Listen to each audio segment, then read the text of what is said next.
नमस्कार दर्शकों, स्वागत है आपका हमारे चैनल में। मैं अंश कुमार वर्मा। आज हम आपको बताने जा रहे हैं एक ऐसी सनसनीखेज वारदात के बारे में जिसने पूरे चांदपुर इलाके को हिलाकर रख दिया है। ये घटना है शक, धोखे और बेरहमी की। एक पत्नी जो कभी किसी की बहू थी, फिर भाभी बनी और फिर बन गई हत्या का शिकार। जी हाँ, हम बात कर रहे हैं आसिफा की, जिसकी मौत ने इंसानियत को शर्मसार कर दी। कुलदीपा थाना क्षेत्र के ग्राम सबलपुर बीते 26 मार्च को एक माँ आसमा पहुंची चांदपुर पुलिस थाने।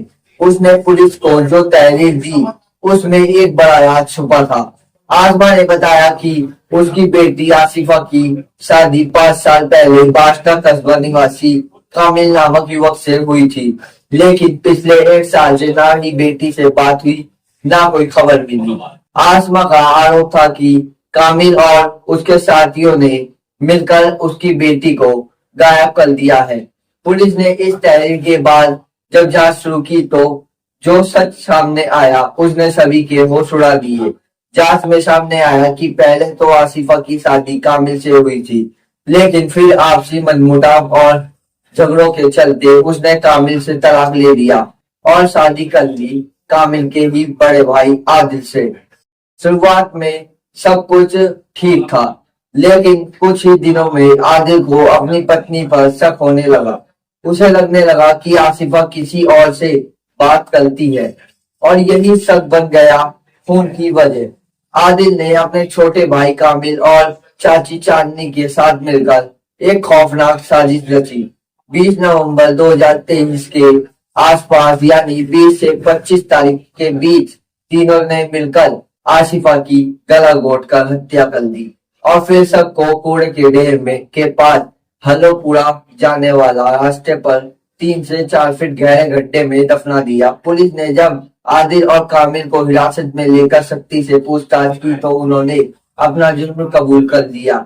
दिनांक 26 मार्च 2025 को वादनी श्रीमती आसमा पत्नी तस्लीम निवासी शब्दलपुर रेहरा थाना क्षेत्र हिंदपुर दीपा द्वारा इस आशय का प्रार्थना पत्र थाना चांदपुर पर प्रस्तुत किया गया कि उसने अपनी पुत्री आसिफा की शादी लगभग 5 वर्ष पूर्व कामिल सनाब बाबू निवासी बास्ता थाना चांदपुर के साथ संपन्न किया था।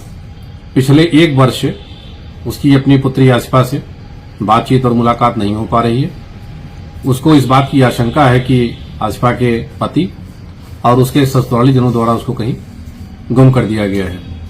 इस सूचना पर थाना चांदपुर पर सुसंगत धाराओं में अभियोग पंजीकृत कर तत्काल विवेचनात्मक कार्रवाई प्रारंभ की गई। विवेचना और साक्ष्य संकलन के दौरान यह तथ्य प्रकाश में आए कि आसिफा की शादी कामिल सनाब बाबू से संपन्न हुई थी और उसके साथ उसका विवाह विच्छेद हो गया था। तत्पश्चात उसने कामिल के बड़े भाई आदिल के साथ शादी कर लिया था, उसके साथ रहना प्रारंभ कर दिया था। बाद में उन दोनों के रिश्ते में कड़वाहट पैदा हुई। आदिल को इस बात का शक था कि आसिफा किसी और से बात करती है। इस बात को लेकर उसने अपने भाई कामिल और अपनी चाची चांदनी के साथ मिलकर अपनी पत्नी आसिफा का नवंबर 2023 में ही गला घोंटकर उसके शव को गड्ढा खोदकर दफन कर दिया था। विवेचनात्मक कार्रवाई में अभियुक्त दोनों की निशानदेही पर मृतका आसिफा के शव की हड्डियां बरामद की गई हैं और अभियुक्त आदिल और कामिल को गिरफ्तार कर लिया गया है और उसकी चाची जो इस हत्याकांड में शामिल थी चांदनी, उसकी गिरफ्तारी के लिए थाना स्थानीय द्वारा प्रयास जारी है। आरोपियों की निशानदेही पर पुलिस मौके पर पहुंची और जमीन के नीचे से बरामद किए गए मृतक के अवशेष। आज थाने आए, क्या मामला है? थाने आए थे, हमारी सिस्टर की जो शादी हुई थी अब से 3-4 साल पहले शादी करी थी। कहाँ पे? मेरी बास्ते में। तो उधर से उन्होंने उसकी अब 1 साल से 1-1.5 साल पहले हत्या करके और दबा दिया गया। आज कब मालूम पड़ा हत्या का? हमें हत्या का पता चला है होली के टाइम पे, होली से 1 दिन पहले। तो हमने थाने में रिपोर्ट करी जाके एसपी साहब के पास, तो वहाँ से उन्होंने जाके रिपोर्ट दर्ज करी। उसके बाद एक बंदे को उठाया, उनने बताया हाँ मैंने मार दी, मेरे भाई ने मारी और मेरे परिवार में सबने मिलकर मारा। उसमें 9 जनों के नाम हैं और क्या नाम ले आज फिर गए थे वहाँ, जो खुदाई उदाई करी तो वहाँ थोड़ी हड्डियाँ वड्डियाँ निकली, जहाँ इन्होंने बताया था हमने यहाँ दबाया।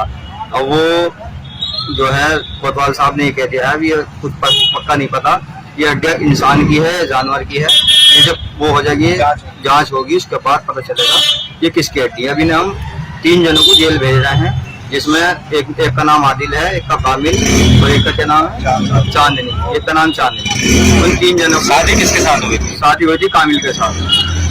काबिल के साथ में शादी हुई थी। अब ये हत्या किसने की है? हत्या पूरे परिवार ने मिलकर करी इनके साथ, कामिल ने और आदिल ने और भूरे ने, चांदनी ने, साहिबा ने और शिबा ने आप और क्या चाहते हो आप? साबू ने। और हम ये चाहते हैं, हमें इंसाफ चाहते हैं, बस ये है इन सबको जो जो इनमें शामिल थे इनको सबको सजा हो और हमें जो है जो चीज भी हमें बरामद हुई वो हमें दी जाए, ताकि हमें लाश हो जो भी है सब लड़की का हमें मिलना चाहिए। उसका बेटा हमें मिलना चाहिए, जो बेटा है एक लड़का उसके पास 2.5-3 साल का। हमें खतरा है कि उस लड़के को न मार दें, तो उस लड़के को हम चाहते हैं हमें लड़का मिलना चाहिए, बस हम चाहिए इंसाफ। एक माँ के आंसू, इंसाफ की गुहार और पुलिस की मुस्तैदी ने एक बड़ी साजिश का पर्दाफाश कर दिया। आदिल और कामिल अब सलाखों के पीछे है, लेकिन सवाल ये है, क्या सिर्फ शक के आधार पर कोई अपनी पत्नी की जान ले सकता है? क्या रिश्तों की ये उलझन इंसान को जानवर बना देती है? फिलहाल इस मामले की जांच जारी है। जैसे जैसे और अपडेट्स आएंगे हम आपको जरूर बताएंगे। आपसे निवेदन है, ऐसे मामलों को सिर्फ खबर न समझे, एक से समझो। शक, संदेह और गुस्सा जब हद से बढ़ जाए तो रिश्तों को लाश में बदल देता है। मैं हूं अंश कुमार वर्मा, मिलता हूं अगली रिपोर्ट में। तब तक के लिए नमस्कार।